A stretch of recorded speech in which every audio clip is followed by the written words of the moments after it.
सरसब्ज जंगल के वस्त में एक अजीब सन्नाटा था।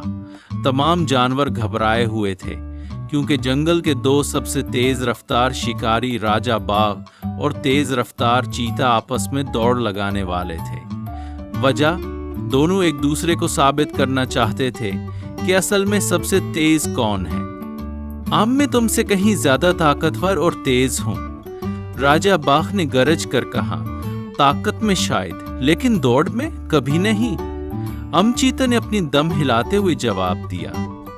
जंगल के बुजुर्ग हाथी ने फैसला किया कि ये दौड़ जंगल के शुमाली सिरे से शुरू होकर जनूबी आबशार तक होगी।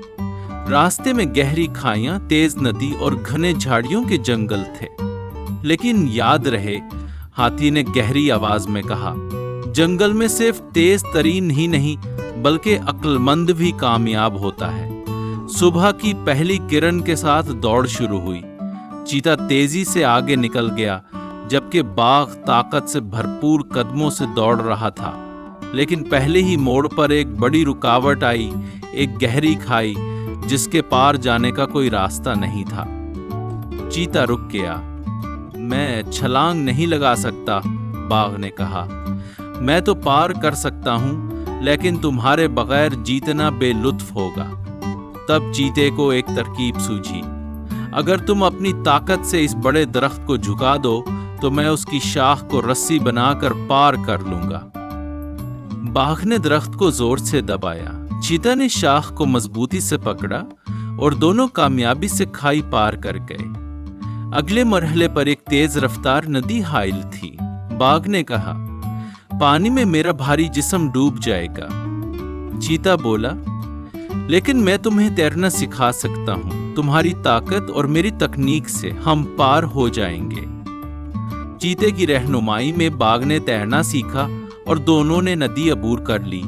रास्ते में शिकारियों का लगाया हुआ जाल उनका मुंतजिर था। चीता तेजी से भागते हुए जाल में फंस गया। मदद करो, उसने चिल्लाया।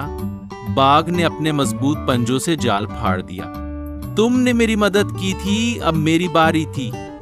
जब दोनों आबशार के करीब पहुंचे तो एक जख्मी हिरन रास्ते में गिर पड़ा।